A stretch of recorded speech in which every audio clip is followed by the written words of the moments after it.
আসলে অঞ্জনা আপা মারা যায় সার্টিফিকেট অনুযায়ী, মানে অঞ্জনা আপা মারা যায় 4 তারিখ। কিন্তু আমি বলবো যে অঞ্জনা আপা 4 তারিখ মারা যায়নি, উনি 3 তারিখই মারা গেছে। এটার বিষয়টা হচ্ছে, আমি দেখবেন যে আমার ভেরিফাইড ফেসবুক আইডিতে আমি অঞ্জনা আপার চেহারাটা আপনার ডি করে আমার ফেসবুক আইডিতে একটা পোস্ট দিয়েছি যে 3 তারিখে, তখন আনুমানিক রাত 8টা বাজে, যে ডাক্তার বলেছেন যে আমাদের হাতে আর কোনো অপশন নাই, আপনারা আল্লাহকে ডাকতে থাকেন, মিরাক্কেল ভাবে যদি কোনো কিছু ঘটে যায় তাহলে ঘটে যেতে পারে। তখন উপস্থিত ছিলাম আমি এবং আমাদের চিত্রনায়িকা যে আন্না এবং ওনার হাজব্যান্ড সাগর ভাই। আমি যখন হাসপাতালে থাকি অঞ্জনা আপার এখানে, তখন 2টা মানুষ আমাকে কন্টিনিউ ফোন দিতে থাকে। ধরেন আমি 7-8 ঘন্টা ছিলাম, এর মধ্যে মিশা ভাই আমাকে 15 বার ফোন দিচ্ছে, হেলেনা আপা আমাকে ফোন দিছে 10-12 বার, হেলেনা জাহাঙ্গীর। মিশা ভাই আমাকে ফোন দিয়ে বলে, তুই খালি ওই যে ওনার যে পালিত ছেলে, ওনাকে একটি কথা বল যে টাকার জন্য যেন অঞ্জনা আপার চিকিৎসার কোনো ঘাটতি না হয়। মিশা ভাই কন্টিনিউ আমাকে এরা ফোনে বলতেছে, আপনারা চাইলে যে মেসেঞ্জার ওনার সাথে যা আছে আমি দেখাতে পারবো। হেলেনা আপা সেম কথাটা বলছে যে টাকার জন্য যেন অঞ্জনা আপার চিকিৎসা মানে কোনো কমতি না হয়। এই কথাটাই কিন্তু আমি ওনার যে পালিত ছেলে মনি ওনাকে বলেছি, তো উনি কথাটাকে বলছে না, টাকার কোনো সমস্যা নেই, চিকিৎসা তো চিকিৎসার মতো করে হচ্ছে। এরপরে আমি অঞ্জনা আপা মারা তো গেল 4 তারিখে বললো, আমি ডাক্তাররে বললাম যে ডাক্তার সাহেব, যদি উনি না থেকে থাকে দুনিয়াতে তাহলে একটু ঘোষণা দিয়ে দেন, কারণ আজকে শুক্রবার, জুমার দিন 3 তারিখ, উনি শুক্রবারে জুমার দিনটা পাক। ওইখানে 3-4 জন নার্স ছিল, ওনারা বললো যে ভাই একটু সময় আমাদেরকে দেন। তো যাই হোক, এটা আমি মনে করি যে 3 তারিখ শুক্রবারই মারা গেছেন। তো ওনার যে ছেলে, পালিত ছেলে, উনি একটা বেয়াদবি আমাদের শ্রদ্ধেয় নায়ক আলমগীর সাহেবের সাথে করে ফেলছেন। এটা হচ্ছে আলমগীর সাহেব খুব সম্ভবত, তখন আমি এটা শুনতেছিলাম কথাটা, সময় টিভি সবাই ছিল এখানে, আন্নাপু উপস্থিত ছিল। আলমগীর সাহেব উনি বলছে মনে হয় যে টাকা লাগলে আমি জানাবো, এরকম কি একটা কথা জানি বলছে। আলমগীর সাহেব আমাদের ইন্ডাস্ট্রির সবচেয়ে বড় মুরব্বী হিসেবে আমরা সবাই কিন্তু ওনার দিকে তাকিয়ে থাকি এবং ওনাকে অনেক সম্মান করি, সেই সম্মানটাও কিন্তু করেনি। পরে এই যে ডান্স ডিরেক্টর ইয়াকে দিয়ে, যে মনিকে দিয়ে আলমগীর সাহেবকে সরি বলাইছে, তখন আমি এখানে লিখাইছে হোয়াটসঅ্যাপে। এবার মিশা ভাইও টাকা নিয়ে গেছে, টাকা বলছে টাকা লাগবে না। এরপরে আবার হঠাৎ করে শুনি সে বলতেছে যে টাকা লাগবে। মিশা ভাই যে আমাদের জাকির ভাই আছে অফিস সহকারী, ওনাকে দিয়ে 2 লাখ টাকা পাঠায় চ্যানেল আই থেকে। এখন কথাটা হচ্ছে যে গুঞ্জনটা আমরা শুনতেছি, এটা একেবারে মিথ্যাও বলতে পারবো না, কারণ যেই ছেলে তার নিজের মা মারা যাওয়ার পর উপস্থিত থাকে না, সেই জায়গায় অঞ্জনা আপা তার পালিত মা। তো নিজের মার প্রতি যে সন্তানের মানে এতটুকু মায়া নেই, তো একজন অঞ্জনার জন্য তার এত মায়া কেন, এই প্রশ্নটা তো সবারই জাগে।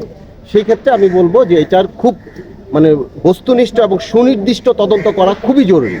এবং ছেলেটার মধ্যে খুব ভীতু কাজ করে, এবং সাংবাদিকরা যখন যায় তখন সে আমাকে একটা কথা বলছিল যে মামা এত সাংবাদিক আসে কেন। আমি এটা তুমি কেমন কথা বললাম, উনি বাংলাদেশের একজন লিজেন্ড, ওনাকে সাংবাদিক গণমাধ্যম কর্মী আসবে না? তো দেখতাম সাংবাদিক গেলে উনি ভয় পেত, এবং ওনার নিজের মা মারা গেছে উনি যায়নি। এরপরে অঞ্জনা আপার মোটামুটি যে সম্পদ আছে এগুলোও পিছনে একটা কাজ করতে পারে। এখন আমি আমার থেকে একটা কথা বলে দিই, সেটা হচ্ছে অঞ্জনা আপার আপন বলতে দুনিয়াতে একজন বোন আছে, আর বোনের হাজব্যান্ডটা খুবই অসুস্থ, বোনটাও অসুস্থ।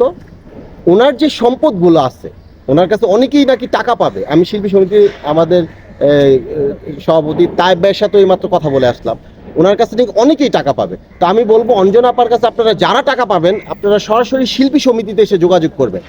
আমি বিশ্বাস করি এবং আমি দায়িত্ব নিয়ে বলছি, অঞ্জনা আপার আপনারা সঠিক তথ্য দিতে পারলে যে আমি অঞ্জনা আপার কাছে এটা পাবো, শিল্পী সমিতিকে যদি আপনি দেখাইতে পারেন, তাহলে শিল্পী সমিতি অঞ্জনা আপার যে অ্যাসেটগুলো আছে এগুলো সেল করে আপনাদেরকে দিয়ে অঞ্জনা আপাকে ঋণমুক্ত করবে ইনশাল্লাহ। এটা আমি বলতে চাই। আপনার কাছে আমার একটা প্রশ্ন আছে, অঞ্জনা আপুর নাম নিয়ে মনি অনেকের কাছ থেকে টাকা নিয়েছে, 1 লাখ 2 লাখ 3 লাখ এরকম তথ্য আমরা পাইছি। এটা তথ্য না, এটা তো সত্য কথা আপনি যেটা বলছেন। যেমন আমাদের প্রযোজক সমিতির যে সভাপতি খোরশেদ আলম খসরু ভাইয়ের কাছ থেকে কিছুদিন আগে অঞ্জনা আপার নাম বলে সে 3.5 লাখ টাকা নিচ্ছে। আপনারা খসরু ভাইয়ের সাথে কথা বললে এটা জানবেন। এরপরে দেখেন অঞ্জনা আপার টাকা লাগুক আর না লাগুক, মনি কিন্তু এসে যে কেউ বলে যে টাকার দরকার আছে। তো এখন একজন অঞ্জনা আপার কথা বললে কিন্তু টাকা সবাই দিয়ে দেয়। তো তো সবাই টাকার দরকার হলে সে চাইতে পারে, কিন্তু অঞ্জনা আপা অসুস্থ হয়ে বাসায় পড়েছিল, এইটা কেন এই তথ্যটা কেন সে শিল্পী সমিতিকে দেয় নাই, খসরু ভাইকে দেয় নাই, প্রযোজক ইকবাল সাহেবকে দেয় নাই, হেলানি জাহাঙ্গীরকে দেয় নাই, এই আমাদের এই সিনিয়র মানুষগুলোকে কেন দেন, বা নায়ক আলমগীর সাহেবকে কেন দেয়নি, নতুন আপাকে কেন দেয়নি, যার সাথে চলতো এই যে আন্নাকে কেন দেয়নি, মুক্তি আপুকে কেন দেয়নি?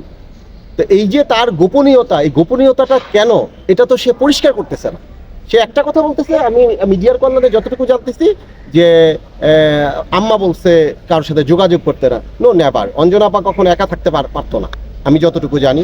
উনি মানুষ, হইউল্লাহ মানুষ নিয়ে উনি থাকতে স্বাচ্ছন্দ্য বোধ করতো।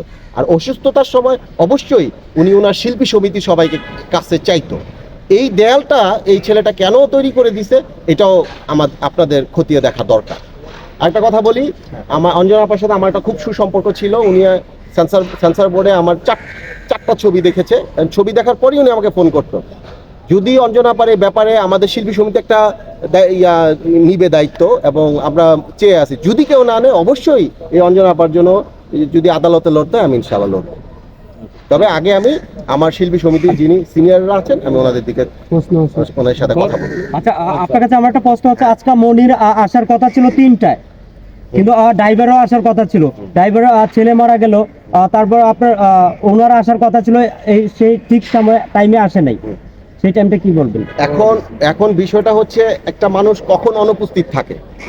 আমি যদি অঞ্জনা আপার ছেলে হই, আমার মধ্যে যদি কোনো প্রবলেম না থাকে এবং অঞ্জনা আপাকে বাঁচানোর জন্য যদি আমার হাকার থাকে, তাহলে তো আমি 3টায় টাইম দিলে আমি 2টায় আসবো আপনাদের সাথে কথা বলতে। এখন 3টায় টাইম দেওয়ার পর সে যদি এখনো না আসে, তার মানে অবশ্যই তার মধ্যে কোনো গ্যাপ আছে। এবং একজন লিজেন্ডকে যদি সে এভাবে মানে চুপি চুপি মেরে ফেলতে পারে, তাহলে তাকে তো আমরা অন্তত শিল্পী সমিতি ছেড়ে দিবে না। এটা কি আমরা বাজে বিহেভ করতে এমন কোনো চিত্র দেখেছেন কিনা কখনো? কাকে? মানে মনির সাথে, মনি আপার সাথে? না, আমি কারণ ওইভাবে আমি দেখি নাই যে সে তার সাথে কোনো খারাপ আচরণ করতে, আমি দেখি নাই। এটা বলতে পারবে যারা অঞ্জনা আপার সাথে সবসময় ছিল। আমার তো সবসময় দেখা হইতো না, আমি বাজে ব্যবহারটা আমি দেখি। আমরা কি ধরে নিব যে মনি এই অঞ্জনা আপুর মৃত্যুর সাথে হাত আছে, এমনকি উনার মেরে ফেলল? এখন শুনেন, পৃথিবীতে একটা জিনিস একদম চন্দ্র সূর্যের মতন সত্য, যদি মানে কোনো হত্যা কেউ করে থাকে, এটা মানে ফুটে উঠবেই। এবং যেটা শুনতেছি এটা তো প্রমাণ মিলতেছে। এবং ছেলেটা কেন পালিয়ে বেড়াচ্ছে, আসতেছে না, বা তার মধ্যে এত ইতস্তবোধ কেন? আমাদের এই যে